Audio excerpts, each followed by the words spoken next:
Ladies and gentlemen, buyers buying properties, 72% of them will skip the property if it has no price on it. Why do agents put no price? We're going to talk about it today. Stay tuned.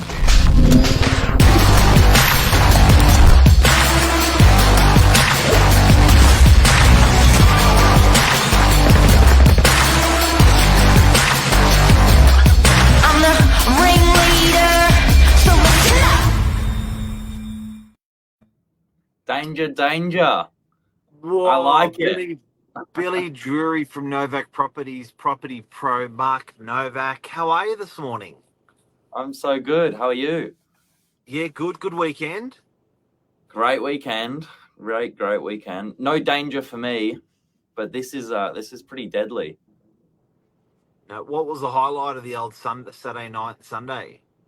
I have my first ever barbecue, and that was big for me because this was not a barbecue with mum and dad. This was a Billy barbecue. A BB? A BBBQ. Yeah, it was great. So, It was really so good. in your life, you've never hosted your own barbie.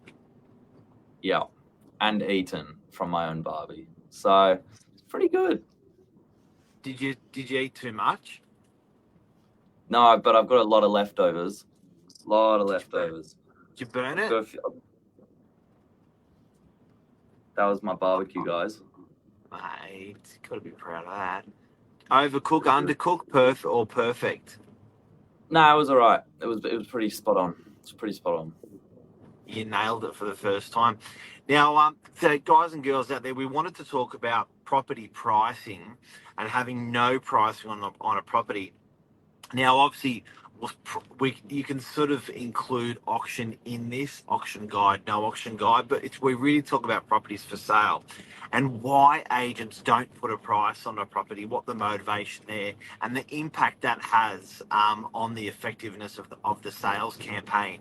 How important it's to do, a price and a guide and the reaction of buyers out there. So, Billy, starting from the top, when you look at a property and you don't see a price on it, so you see the photos, you see the floor plan, addressing, that looks good, and there's no price, what's your emotion as a real estate agent when you see that? Oh, it gives me the shits as well. I think no matter what you're looking for, you just want to know the price. It's like unfortunately, the first thing that, I think everyone looks for. And sometimes that's tricky to manage as a real estate agent as well, because you want to sometimes draw on other features of the property, what it has to offer before you start negotiating price. Because the reality is, if you've got 72% of buyers flicking through properties and saying no price, no good, you're actually not even going to get them through the door sometimes. And that's quite, harming to a campaign. So you want to get someone's attention, but you also want to get them through the door. Why do agents do it? I think there's two reasons, or there's at least a couple of reasons. One would be in the initial phase of a campaign, they want to do some price discovery. And so that means there's no figure set on the property without a bit of buyer feedback. That would be at least one reason, and that's quite logical. So why wouldn't an agent be able to put a price on a property? Why would you need to do price discovery? Sometimes it's really unique, and of course, you as an agent, you've looked at recent sales, but sometimes those recent sales aren't comparable enough, and sometimes you're just going to need to hear some feedback before you put a price on. Particularly when you go into realestate.com or Domain, they are such price sensitive search engines that if you get that pricing wrong, it does more damage than good. So sometimes it's good to take a week, 7 days, 14 days, and just get a little bit of feedback first before you go online. Now, sometimes that can be done off market or pre-market, but it's the same feedback nonetheless.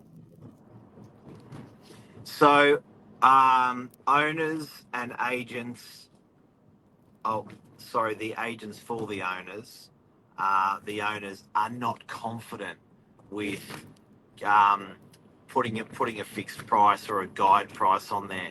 So much so that they actually just don't put a price at all. So, are you suggesting that they'll do this for a week or two and then a price always goes on there? Because sometimes there's just never a price, yeah? Yeah, certainly not always, but sometimes. I'll give you an example as well. We're selling a home at the moment in Narrabeen, which has got a couple of features that make it very different to every other home in the suburb.